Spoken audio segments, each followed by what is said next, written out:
Heaven wasn't always paradise. It started as a prison.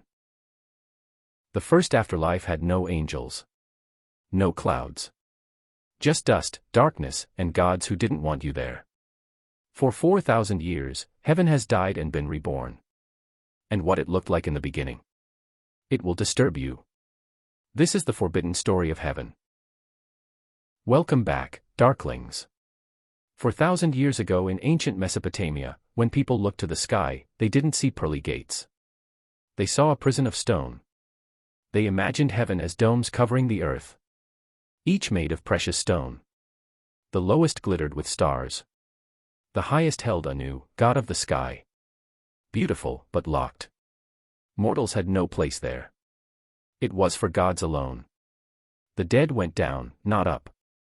To Irkalla, a shadow world where all souls, kings and slaves alike, lived on as dim ghosts, eating clay in darkness. So the very first heaven was not a reward. It was unreachable. And your fate after death? Always the same. But here's where it gets stranger. Across the world, every culture asked, where do we go when we die? In China, souls descended to the Yellow Springs, fed by their living families. A neglected spirit could turn dangerous. In India, souls might reach Svarga Loka, a heaven of golden light, but when your karma ran out, you fell back to earth, reborn. Heaven was temporary. The Aztecs faced a 4-year journey through Mictlan, dodging mountains that crashed together and winds filled with knives. Vikings split the dead. Warriors went to Valhalla to feast and fight. Everyone else went to hell, a cold, quiet echo of life. All across the ancient world, the afterlife was a shadow. A cycle. A silence. But 3,500 years ago in Egypt, something changed. For the first time, paradise could be earned. To the Egyptians, death was a journey through the Duat, a perilous underworld. At the end waited the ultimate trial, the weighing of the heart. Your heart was placed on scales against the feather of truth. A heart heavy with sin was devoured by Ammit, a monster part crocodile, part lion, part hippo. Total annihilation. But if your heart was pure, you entered the field of reeds. The first paradise for the righteous. A perfected Egypt where you lived forever, reunited with loved ones. But there was a catch. To navigate the Duat safely, you needed the Book of the Dead spells to pass every demon and gate. But every copy had to be handwritten by scribes at enormous cost. Only the wealthy could afford a map to paradise. Everyone else buried amulets and hoped. Egypt changed everything. For the first time, morality mattered. What awaited you wasn't decided by how you died, but how you'd lived. And 2,000 miles east, the Greeks were about to add something even stranger, the idea that heaven might be inside you. The early Greeks saw death like the Mesopotamians' joyless shadows in Hades. Achilles himself said, "I'd rather be a slave on earth than a king among the dead." But around 600 BC, mystics like the Orphics taught that every person carried a divine soul, trapped in the body.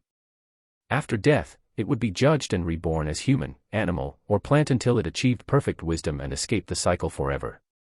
Plato refined this: the soul could rise to the realm of forms, the true eternal reality, if you lived with reason and virtue. Meanwhile, in Persia, a prophet named Zoroaster was teaching something that would change everything. He said the universe was locked in cosmic battle. Light versus darkness. Good versus evil.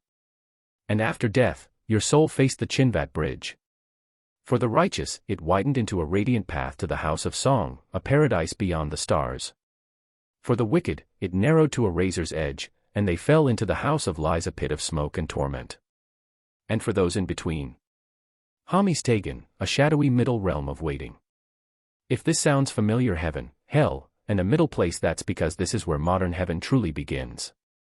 When the Hebrews came under Persian rule in the 6th century BC, everything changed.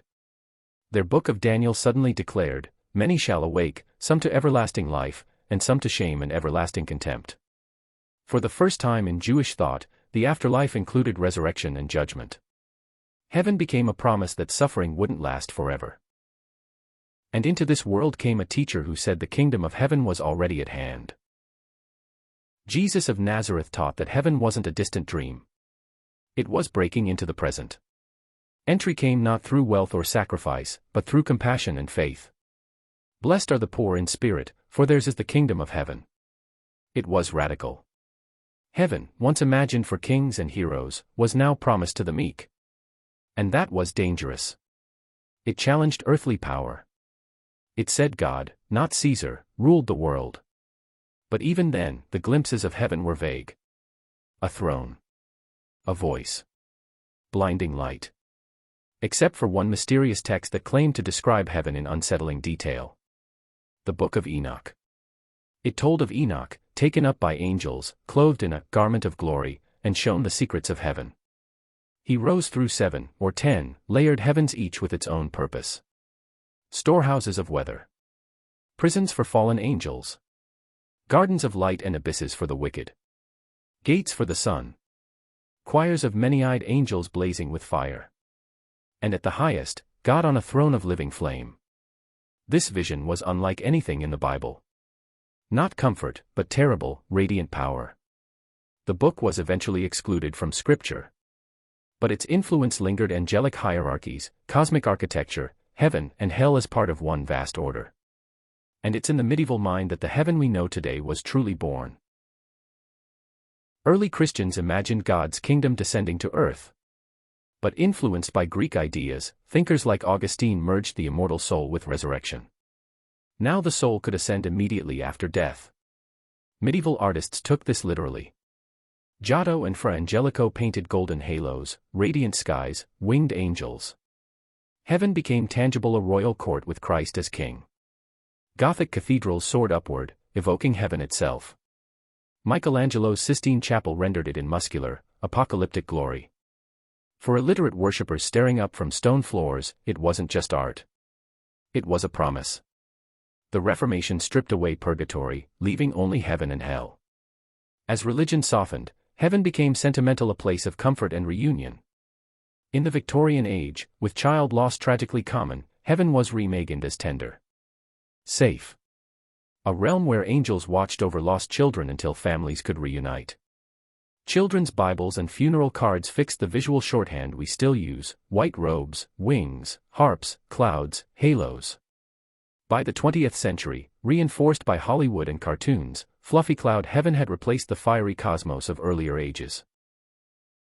Across 4,000 years, heaven has risen and fallen, changing shape and meaning.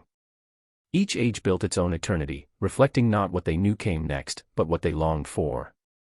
The Mesopotamians saw cosmic order. The Egyptians, eternal preservation. The Greeks, pure reason.